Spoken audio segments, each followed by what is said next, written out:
Okay, so let's get into the first section here of this transition course going from iGCSE to A-level or IB, and we're going to start with probably the most important topic of all, which is algebra. So this is going to look at equalities, inequalities, and learn how to use quadratic equations and be able to solve them, plot them, and things like this. Before we start, you do need to know your key words. So one keyword is variable. So a variable is simply a letter in this case that can take various values. So u here could be 3 or 4 or 5, and this is what we call a variable. Then we have what's known as an unknown, is a specific unknown value. So in the first example, u could be lots of different things, whereas in this particular example, x can only be 3. There is no other number that it can be. Something you may not be aware of is what's called an identity. So this is a word that we don't really use much at iGCSE, but certainly we do at A-level and IB. And this is essentially a relationship, and you'll notice there are 3 lines here to indicate this, that are true for all values that are given. So if we take this here, for example, so the difference of 2 squares, a squared minus b squared, is always equal to a plus b times a minus b. Whatever a is, whatever b is, this relationship will always be true. And it's kind of stronger than this relationship here, where we have one value for x. So identity is a useful word to know. We're going to talk about that a lot at A-level and IB, and it just means that the relationship is always true, not just true for one value. Then we have an equation that I've just mentioned. Now this may be true for some values, that's interesting to know here, of the unknown. So this one here, x could be one specific thing, in this case x is 3, whereas with this equation, so x squared plus 1 is 10, so x squared is 9. Notice x can actually be equal to plus and minus 3. So in this case, this is still an equation, but it can have 2 possible answers and not just one. If it's always true, then we go back to this word of identity. An inequality, which we're going to talk about at the end of this section of the video, is what may be true for a set of values of the unknown. So x could be 1, 2, 3. It's a particular section. So if we take this basic inequality here, x squared minus 1 is greater than or equal to 0. And I'm going to show you how to solve these in a later part of the video. If I was to actually draw this on a number line, then the red section here represents where this inequality is actually true. So these are key language that you need to know in order to access the A-level and IB course. So make sure you know those 5 words and go over them very, very carefully. Now, let's start first of all with linear equations. Again, I know most of you are really happy with this from iGCSE, but I'm going from the basics and working our way through. I will be touching on A-level and IB topics. So if I was to solve this, again, I'm going to do this very, very quickly because I know this is revision. We multiply out the bracket, so we get 7x, and 7 times minus 2 is minus 14. Then we collect the x's on one side, so I'm going to minus 3x from both sides. This gives me then 6 is equal to 4x minus 4. Then we want to get the numbers on one side, so I'm going to add 4 on both sides. That gives me then 4x is equal to 10, and therefore x is equal to 2.5 or 2.5 or 5 over 2. Again, I'm sure you're happy with that at home. Now sometimes the equations can be a bit more tricky, and you've seen this at iGCSE where it's not in a very nice form. So the general way I try and do this is actually try and make the denominator the same. Now whether you do that with normal fractions or with algebra, it's exactly the same process. So if I do 4 times 3x, let's do that over here. So I'm going to multiply the denominators together.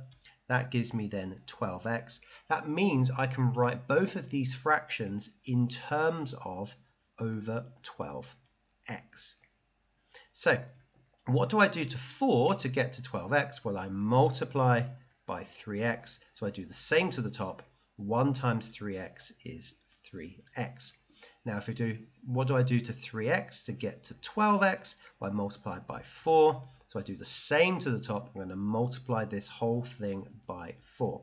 Now, be very careful when you do that. This is why I put it in brackets. It reminds me to multiply both of these things by 4.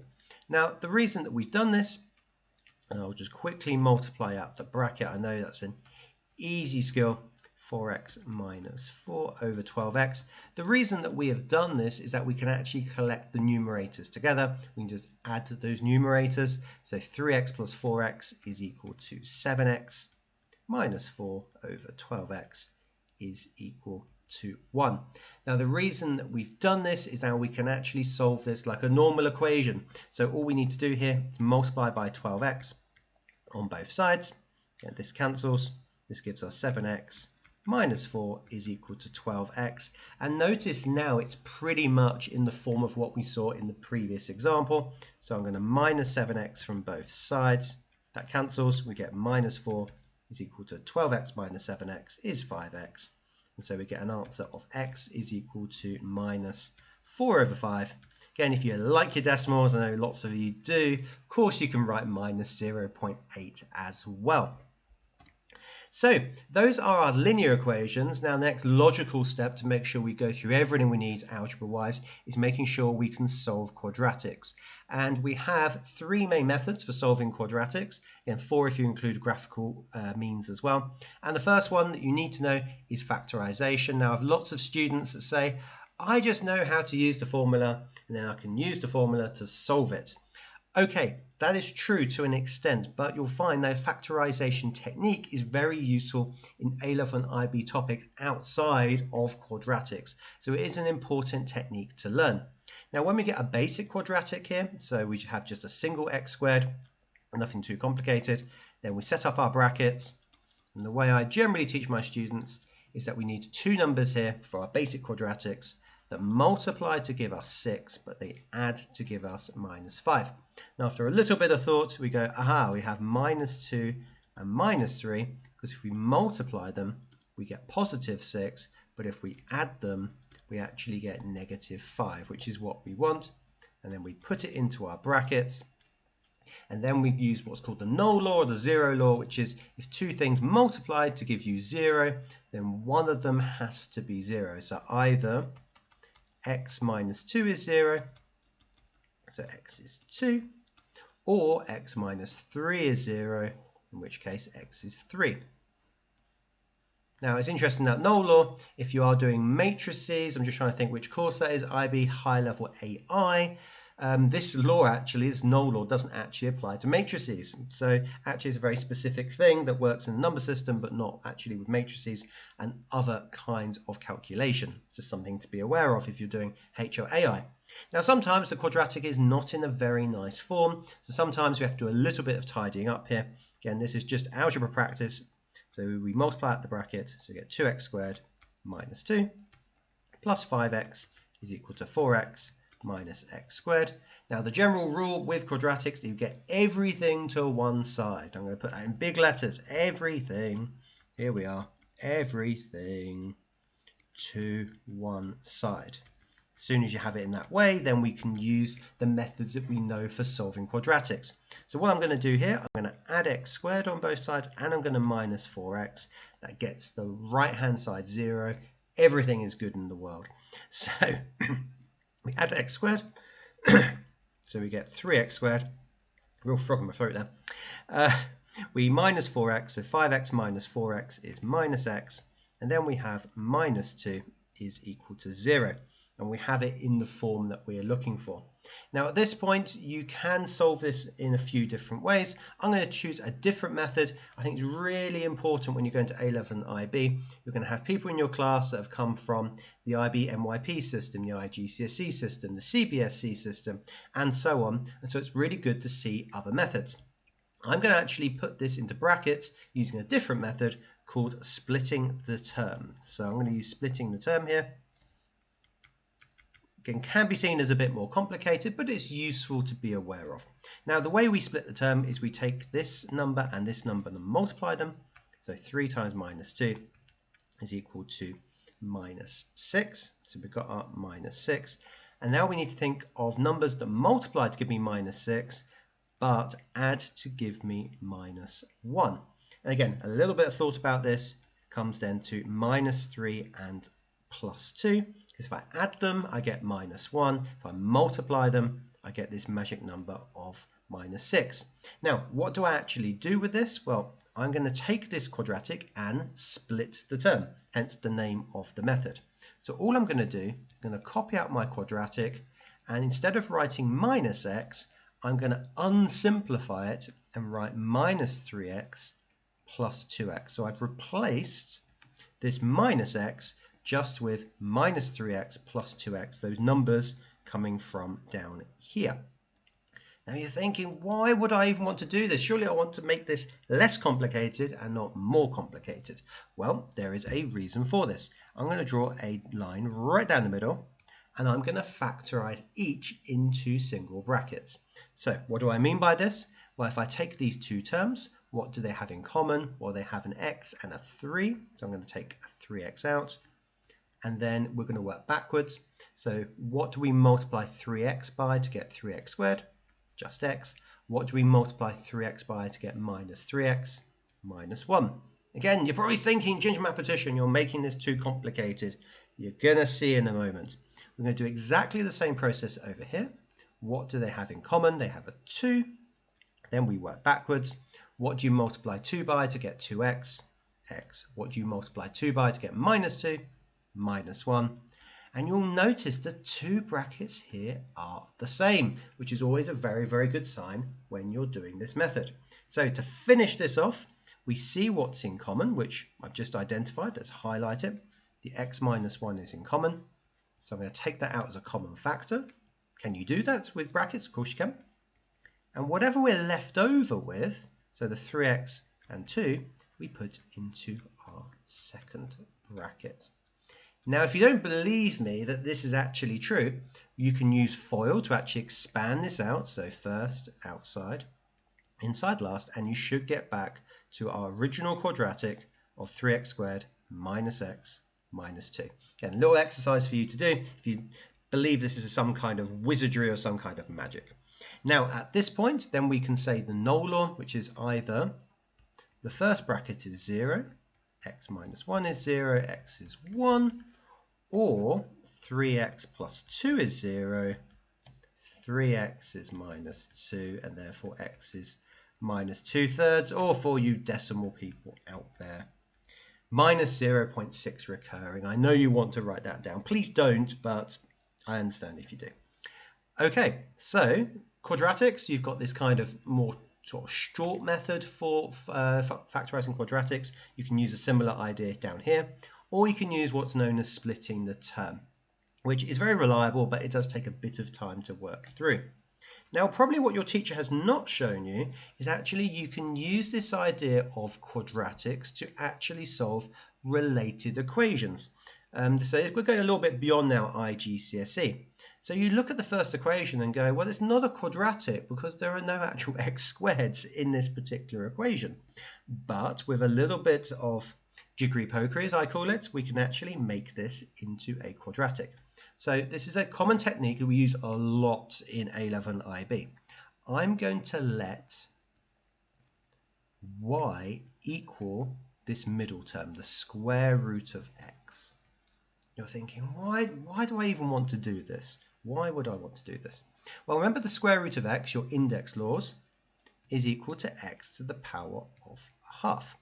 Now, if I square both sides, so square both sides, well, y becomes y squared. And if I square x to the power of a half, all squared, remember your index rules, they're really, really important. A half times 2 is just equal to 1. So we get x to the power of 1. Now, the reason we've done this is wherever I see an x, I can now substitute, let's get the old highlighter here, wherever I see an x, I can substitute that with an x squared. And wherever I see a root x, I can change that to a y. So if I do this substitution, x becomes y squared, and the root of x becomes y. Notice out of kind of nowhere, we've actually got a quadratic. So notice this kind of pattern, depending on the powers that you have here, allows you to actually use substitution to solve related equations like this here. Now, we can use all the techniques that we've seen before. I'm going to do the quick technique here. So we have y and y. So we have two numbers that multiply to give minus 3, but add to give me 2. So we've got a plus 3 and a minus 1. Again, we check this. 3 minus 1 is 2, all good. 3 times minus 1 is minus 3, all good. And therefore, using the null law, y is equal to 1, or y is equal to 3. And now we do what's called a back substitution, because we know y is equal to root x. So I can replace the y with root x. So that means root x is either equal to 1 or root x is equal to 3. And if root x is equal to 1, I think we can see here that x has to then be 1. The square root of 1 is 1. And if the root of x is equal to 3, then x needs to be equal to 9, because the root of 9 is equal to 3. Okay, did you notice the mistake? So again, you always need to be paying attention, not just listening to these videos and just absorbing information. You need to be watching out if there are mistakes. What is my mistake? Hopefully you've noticed this at home. Well done. We actually have y is equal to minus 3. Notice when we solve this using the null law, this needs to be equal to minus 3, and therefore root x is equal to minus 3. Now, if we think about this and try and solve this, so we've got root of x is equal to minus 3. So if I have a negative, so square root of minus 4, as you've been told, again, we'll talk about complex numbers, I'm sure, later on, this can't actually work. If I take a positive number, so the root of, say, 9, that's equal to 3. So for here, there aren't actually any solutions when the root of something is equal to a negative. Okay, you have to be very, very careful when you're working with these root functions. So actually, there is no solution to this. We only have one solution, which is x is equal to 1. If you thought for some reason that you could square both sides and you get x is equal to 9, a way of checking the solution is actually putting 9 back in the equation, and you'll notice there's no the answer is actually wrong. So again, if you've got your answers, you should always check them to see actually if they do fit the conditions that we had. Really well done if you noticed that mistake as I was going through. Now we can use this technique also for other kinds of equations. Notice you probably have not been taught how to actually work with quartics, yeah? X to the power of 4, but we can still use this idea of a substitution. So I'm going to let y equal that middle term, x squared, and that means if I square both sides, y squared is then equal to x squared all squared, which is x to the power of 4. So notice by using the substitution, 5y squared minus 24y minus 5 is equal to 0. Suddenly we have this quadratic from nowhere. Now there is a quick way of actually doing these rather than splitting term. I want to show you lots of different things in this video. So again, I can set up my bracket. I know it's going to be a 5y and a y. It's the only way I can create 5y squared. And again, I've got two numbers that multiply to give me minus 5. So there's not that many numbers, but I've got a really big negative here, minus 24y compared to minus 5. So if I'm using minus 5 and 1, or minus 1 and 5, it's probably going to be this one because I need a big negative. And to create a big negative, if I put a minus 5 here, when I multiply the outside terms, I get minus 25y. So this is kind of a cheat way of actually finding how to factorize these. Once I've got that, then we can use the null law. So then y is equal to 5, and no trick this time. So y is equal to 5, or y is equal to minus 1 over 5. Once we've got this, we can do what's called the back substitution. So remember, y was equal to x squared. Therefore, that means x squared is equal to 5, or x squared is equal to the root of minus a fifth. So x squared is equal, I'm getting ahead of myself, x squared is equal to minus a fifth. I know what's coming. If we square root both sides, remember when you have a square root, you get a plus and minus, so you get the plus minus root of 5. We have to be careful here because when we square root this, we get x is equal to plus minus the square root of minus 1/5. And remember, we can't have the square root of negative numbers in the real number system, so this is not a solution. So we only actually have two real solutions here. X is equal to plus and minus root 5. Again, we will talk about imaginary solutions when we talk about complex numbers. So really important you have this factorization skill down, and also making sure you can use this in slightly unfamiliar circumstances. You're certainly going to see that on A-level Maths Paper 1, you'll certainly see that at IB. Now, we also have this method called completing the square. Usually I get groans from students at this point because they think, what is actually the point of completing the square? You'll find there are certain equations that really only can be solved using completing the square methods, so it's a very useful tool to have. Now, how do we do this? As a quick reminder, so let's take a nice easy one here. So x squared plus 6x plus 9. First of all, we take the plus 6 and halve it, so we get plus 3. And then we set up our brackets at x minus 3 all squared. And now what I'd like to do, this is the general way I teach it. If I had this normally, so if I had x plus 3 squared, so timesing itself, this would expand to x squared plus 6x plus 9. That's exactly what I want, so that is my answer. I don't need to do any adjustment afterwards. Whereas if we create question D down here, for example, again, we halve the middle term, so that's minus 1. So we have x minus 1 all squared. Again, I just expand this normally. When you get quick at this, you can just do this in your head. So x squared minus 2x, again, be very careful here, plus 1, minus 1 times minus 1 is plus 1. However, we want a plus 4, so what do we do to 1 to get to 4? Well, we just add 3, boom, and we put it in just like that. Now, where you have to be a little bit careful is a question like a question G down here. Notice we have a coefficient in front of the x squared, so this takes a little bit more work. The way that we approach this is we take out a factor of 2 of everything. So I'm going to take a 2 out of the x squared, 2 out of the 12x, so that's 6x, and then here we have a half. I generally use fractions rather than decimals. And now we're going to complete the square on the stuff inside the bracket. So the way that we do this, so kind of ignore the 2 for the time being. Okay, and use fancy square brackets here. We find half of 6, which is 3. So we have x plus 3 all squared. Now I expand it as normal, so I've already done this up here, and I want x squared plus 6x plus 9 is what I would normally get, but I want a half. So what do I do to 9 to get to a half? Well, I minus essentially 8.5 or 8.5, whichever you prefer. And once I've done that process, I can then re-multiply this back. So again, I'm multiplying out essentially a single bracket. That gives me then 2 times this stuff, and then I multiply then 8.5 times 2, that gives me then 17. Again, anything I've just done here to get these in completing the square form, again, you can always double check by expanding out the brackets, collecting everything together, and you should get back to this quadratic. Now, the reason we do this is we can actually solve quadratics and other things actually by completing the square. So if I was to complete the square here, again, we want half of this, so we want minus 5 over 2. So we set up x minus 5 over 2 all squared. I multiply this out normally.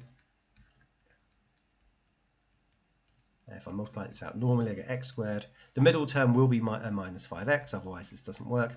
And then we have this times this, so timesing fractions, we have plus 25 over 4. Okay, so we have plus 25 over 4, and we want to get to minus 2. Remember, minus 2, that's just the same as minus 8 over 4. So we have 25 over 4. We want to get to minus 8 over 4. So we need to then subtract minus 33 over 4 in order to get there. So imagine you've got like a line here. So here's 25 over 4. I want to get to minus 8 over 4 minus 2. What do I have to minus to get there? So if you want to think of it in terms of a number line, that might be helpful to you. And then this is equal to 0. Now, the reason that we do this process, and it lends itself to actually solving quadratics like this, is then we just solve it normally. So I'm going to add 33 over 4 on both sides. That gives me x minus 5 over 2 all squared is equal to 33 over 4. Now I square root both sides, so I'm going to square root on both sides. This cancels, give me x minus 5 over 2.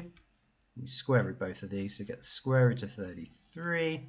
The square root of 4 is 2, okay, that's quite helpful. And then we just add 5 over 2 on both sides. So x is equal to plus minus, don't forget the plus minus when you're square rooting. We get 5 over 2 plus minus the square root of 33 over 2, which you could combine together here and just make this 5 plus minus the square root of 33 over 2. Notice it looks very similar to using the quadratic formula. Yeah, it has the kind of same kind of structure here. So this is a more complicated way of solving these quadratics, but it's a useful technique that will help you with A-level and IB afterwards. Of course, we cannot forget the quadratic formula. Who could forget about it? Again, we also need to be able to solve here. Now, the way that we do this is identify your A, your B, and your C. I know lots of schools do lots of practice on this. The A is the number in front of the x squared, so A is 1, B is going to be 8 here, and then C is equal to 5. And then we just substitute it into the formula that we know and love. Again, this b squared minus 4ac I'm going to talk about in a moment.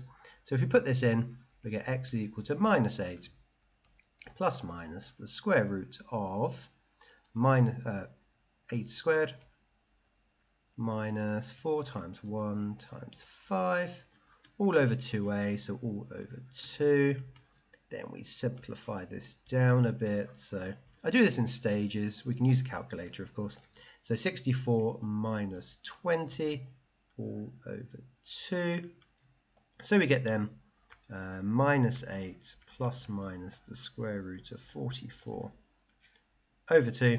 And again, over to your calculator now to actually work these out. But if you wanted these in exact form, which they could ask, notice we can actually use a bit of simplifying surds here. So the square root of 44, remember, is the same as the square root of 4 times the square root of 11, which is equal to 2 root 11. So we can rewrite this as 2 root 11 all over 2. And now we can cancel through by the 2. So minus 8 divided by 2 is minus 4. The 2's cancel here. So we get minus 4 plus minus root 11. So this will be your exact answer if they're asking for the exact answer here. Again, quadratic formula just takes practice. I know a lot of you are very, very good at using this from the iGCSE course. I thought I'd go through this very quickly just to make sure you're happy using the quadratic formula. Now, before we get onto what's called a discriminant, which is really, really important, it is important to be able to sketch quadratics as well and use everything that we've got so far from the equation. So I'll do one together. We'll take a reasonably complicated one here. So y is equal to 3x squared plus 5x minus 2. And whenever I'm asked to sketch this doesn't happen too much at iGCSE, but certainly does at A-level and IB, I have this very handy checklist here. So my checklist, first of all, is this positive or negative? So notice it's positive. And so if we have a plus 3x squared here, it's going to have some kind of U shape. So we can tick that off. Then we find the y-intercept, which is basically setting x to 0. Again, with a quadratic, it's really easy. It's just going to be the number at the end. So our y-intercept is equal to 0 minus 2. Then we want to find the roots of the function, or the x-intercepts, the solutions, Nullstelle in German. And the way we do this is solve for x. So the way that we find the roots, we're going to use the skills that we've looked at before. We're going to let y equal 0. That means then 3x squared plus 5x minus 2 is equal to 0. Again, we can use any technique that we've just seen to actually solve this. So I'm going to do this the quick factorization way, if it's possible. I think it is. So we have a plus 2 there and a minus 1. Again, I'm just checking these outside terms to make sure that works. It does. And therefore that means then x is equal to 1/3 or minus 2. So that's the third step done. Then to find the vertex. So we can use completing the square to do this, but there is a cheat way that I'll also show you. It's actually using the axis of symmetry.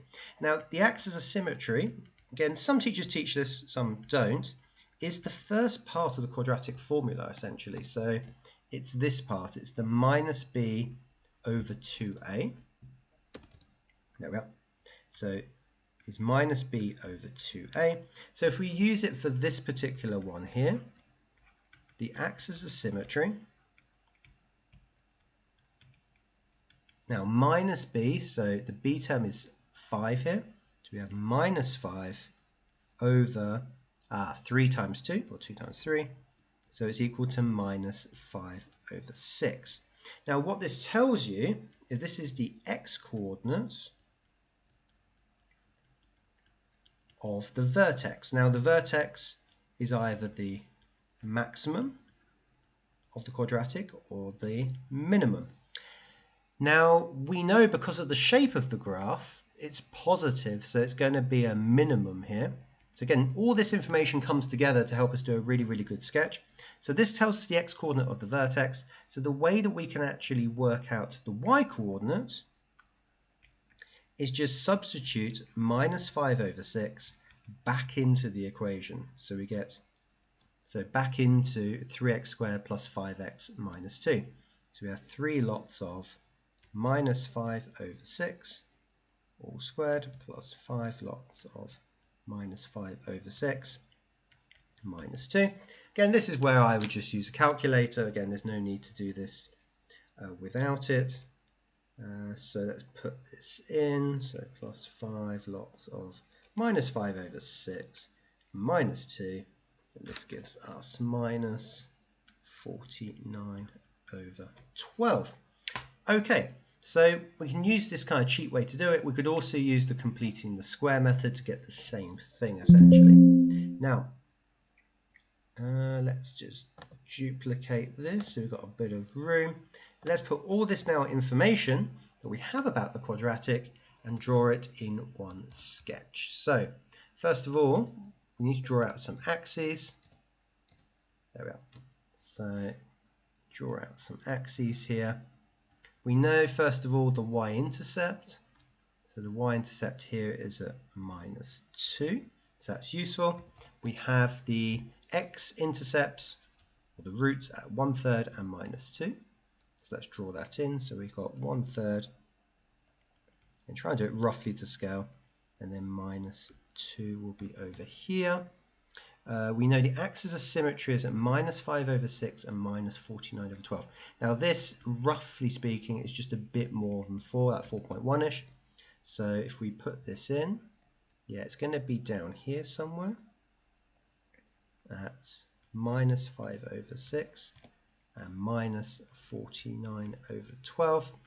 And notice the whole diagram should fit the shape, and we know the rough shape of the graph should be a U shape. And notice now when I put all this in together, let's do this in blue. So I come down, I go through minus 2. We're going to have a minimum point here, and then we're going to go up through here, and notice we do get a quadratic that makes conceptual sense and fits in with what we are expecting. So to sketch a quadratic, again, we're using all the things that we've looked at so far. And again, we can combine that together and give us a pretty nice sketch as well. If you want more practice on this, again, I'll put a couple of questions here. So 7 minus 6x minus x squared. You can have a go at as well. And if you're looking for more iGCSE A-level math support, then do check out my website. So you can go to the services part. I've actually done 3 Udemy courses. Again, one is absolutely free of charge on iGCSE vectors, but also on hardest questions and paper 2. I also update this with my predicted papers. So you can actually find on my website my May 2024 predicted papers, both for A-level and for iGCSE, and the November 2024 ones will be coming out very soon as well. And if you really want to get the highest grade possible, then I have my A-Star Maths Mastermind program, where we have intensive weekly workshops, WhatsApp support, a thriving community, and personalized attention with just 5 students per cohort. And this can help you then achieve the A-Star status or even World Topper status for either A-level or for iGCSE. If you want to apply for the program, it is €200 a month for a 3-month program. Then you can sign up here at the link right here. Well, now we talked about the quadratic formula here, and specifically we talked about the minus b over 2a for the axis of symmetry. There's also another very important part of the quadratic formula. If I go back to the quadratic formula, and that is this bit under the square root, this b squared minus 4ac.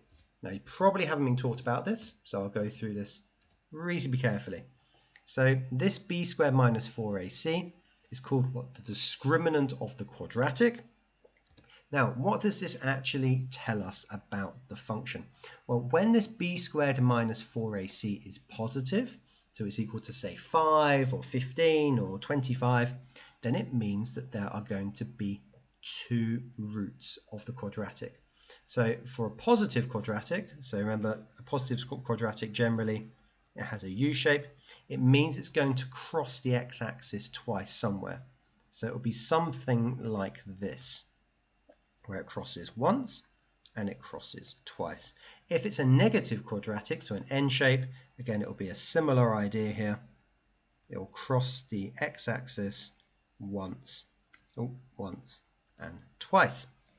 If it's equal to 0 exactly, so this does happen sometimes, it's equal to 0 exactly, then it's going to have only one root. And what we call it essentially is a repeated root, so I'll put this in brackets. A repeated root. Again, this doesn't happen often, but it can happen. And what this means is for a positive quadratic, it's just going to touch the x-axis and then go off to infinity. It's just going to touch once here. And then for a negative quadratic, again, it could be in any of the quadrants, doesn't matter. It's just going to touch once and then go off to negative infinity here. So it's just going to touch once. So this kind of rare case when you get a repeated root, the discriminant equal to 0, that's going to be just one root. When it's negative, I'm sure you've talked about this at iGCSE, if it's negative, then there are no solutions to the equation. You get kind of annoyed because you've done all this work and there's no solution. What it means basically from a graphical side is that there are no real roots. Notice the language I'm using because you'll talk about complex numbers on some of the courses.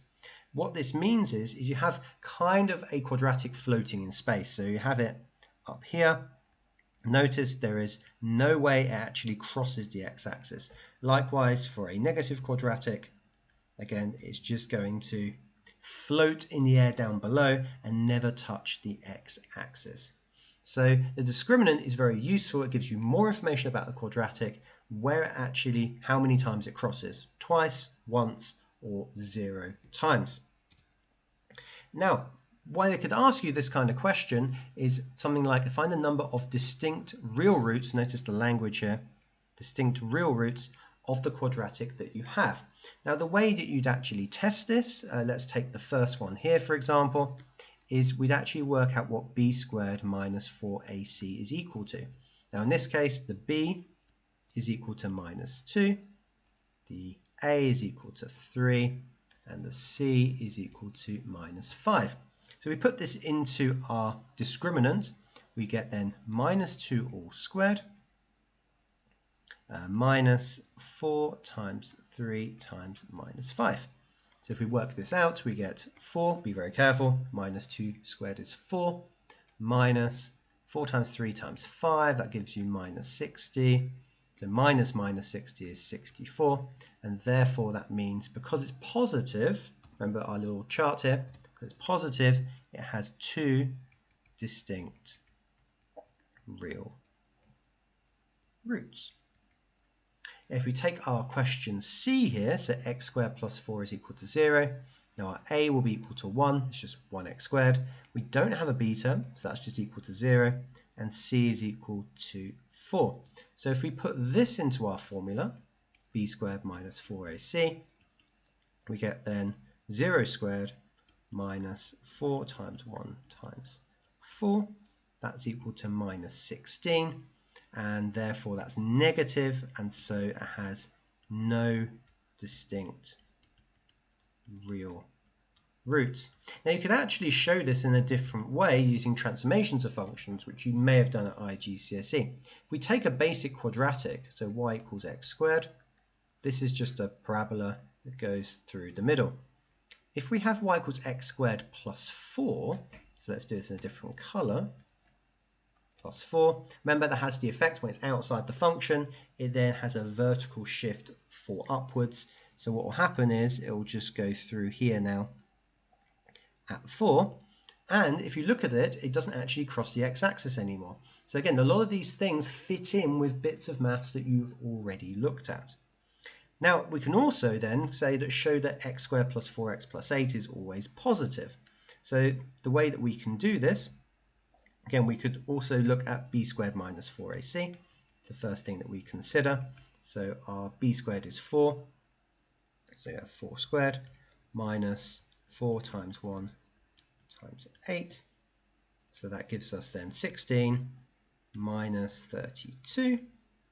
So that gives us negative 16. And therefore there are no distinct real roots, because it's negative, and therefore it must always be positive, because it never goes into the negative quadrant. We get a diagram that looks something like this, where it kind of floats in the air but never actually crosses the x-axis. I think you can also show this using completing the square. So if I did this, we have x plus 2 all squared. What do we then do to 4 to get to 8? We have plus 4. And this is another way of answering the same question. Well, this always has to be positive because you're squaring. If it's a negative or a positive, this is always positive. This is always positive, so that's always going to give you a positive. This is, again, you're noticing here the transition between iGCSE and A-level IB is there are sometimes more than one way to actually think about the right answer here. So you can take what I've just taught you, which is on discriminant, but at the same time, you could also take a completing the square approach and show, well, a positive plus a positive must always be a positive as well. Okay, and the last question I want to look at, this is a very typical, particularly A-level paper 1, also in the early questions of IB, SL, HL, AA, is find the values of k for which this particular quadratic has equal roots. So kind of algebraic way of doing the same thing. If it has equal roots, then the discriminant b squared minus 4ac must be equal to 0. Now our a, b and c is in terms of k here. So our a is equal to 2 bracket k minus 1. Our b is equal to what's in front of the x, so 2k. And our c is equal to what's left over, which is the k minus 1. So I've put this into the formula. I get then 2k all squared. Again, be very careful, you're squaring the whole thing. Minus 4 times 2 lots of k minus 1 times k minus 1. So that gives us then equal to 0. So we get then 4k squared. What do we get here? So minus 8 k minus 1 times k minus 1 is just k minus 1 all squared is equal to 0. So we've got some expansion to do here. So we get 8 lots of k squared. This is where your quadratics really does have to be on point here. Plus 1 is equal to 0. So we get 4k squared minus 8k squared plus 16k minus 8 is equal to 0. So that gives us then minus 4k squared plus 16k minus 8 is equal to 0. Now a really useful technique for quadratics generally is we'd like to try and cancel out a factor. Notice 4 goes into all of this, so we can just divide by 4 everything here. That gives us minus k squared plus 2k plus 4k. Getting ahead of myself, looking at the 8 and doing the 16. 4k minus 2 is equal to 0. And again, we can solve this in lots of different ways. The way I like to do this, I don't like negatives at the front. So I just times everything by minus 1. K squared minus 4k plus 2 equal to 0.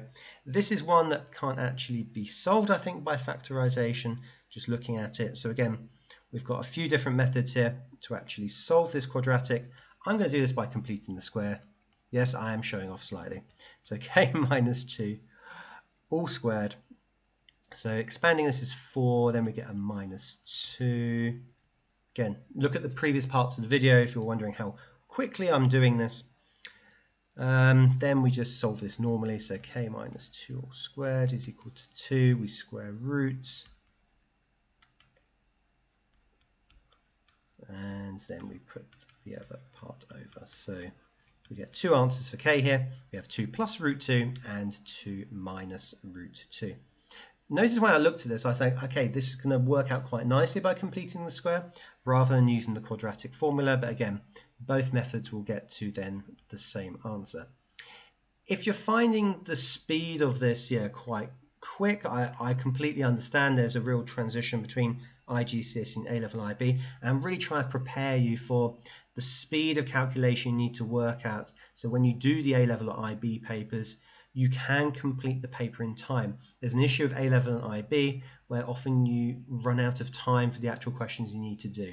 So that's why I'm trying to do this at a quicker pace. Again, if you're finding that quite tricky at this part, absolutely fine. Again, check out my A-level maths playlist. That would be really, really helpful to you as well.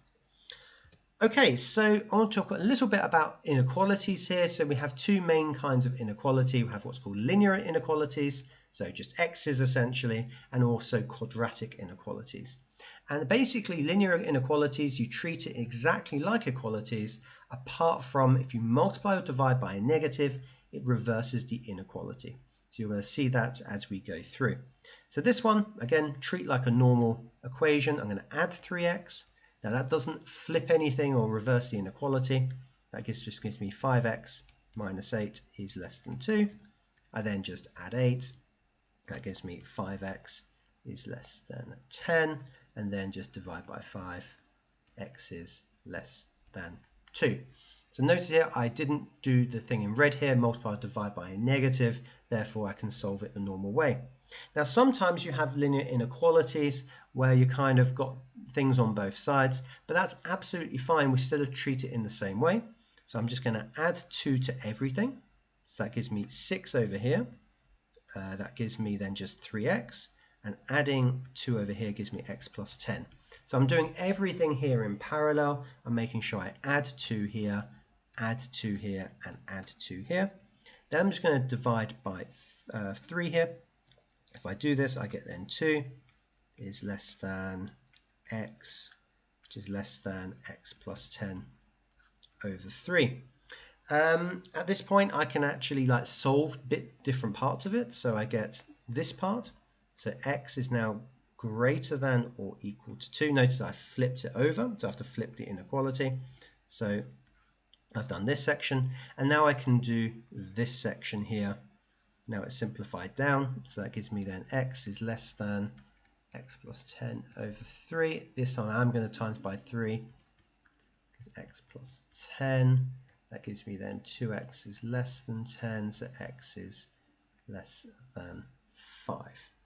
Okay, now sometimes I'll ask you to actually take, in this case we've got two inequalities, and actually draw this on a number line. So here we've got 5, so x is less than 5. So let's put 5 here, and we've got 2. So these are the critical values I'm working with. And we've got x is greater than or equal to 2, so a filled in circle, and x is less than 5 or an open circle, and then I just join them up. So sometimes I'll ask you to actually show this on a number line as well. If you're not sure about inequalities in general, I did do a playlist on this. Again, I'll put it up above. One thing I did not do in the playlist is actually look at quadratic inequalities. So here we've got an inequality. It's just a quadratic here. Instead of equal 0, we've got less than 0. Let me show you how we go about this. So first of all, we solve it in the normal way. So think of it as x squared plus 4x minus 5 is equal to 0. Again, we solve it in the standard way. I'm going to factorize here. Just checking everything is fine, and therefore x is equal to 1 or minus 5. However, these are not our solutions. These are what's known as our critical values. Now, what do I even mean by that? Well, if I was to draw a sketch of this quadratic, again, not to scale, we have minus 5 over here, and we have 1 here, and it's a positive quadratic, so it's going to look something like this. Now, the thing to notice is now look at the inequality. So we've got a less than 0 here. So we want everything less than the x-axis. So everything less than this axis. So all I really want to focus on, let's get the pen back out here, is this part of the graph. All I care about is this part here, everything less than that blue line. So the way I can write my final answer here is I want x to be between minus 5. Notice I'm using the same inequality as here. So I want x to be greater than minus 5, but I want x to be less than 1. So we're using our quadratic knowledge here, but now we're actually indicating the range of values that we're looking for to solve the quadratic inequality. Okay, so you can have a go at these two questions here, A and B, to see if you've understood that key concept. Again, solve it like a normal quadratic, and then use a sketch to help you look at which section of the graph that you are looking at.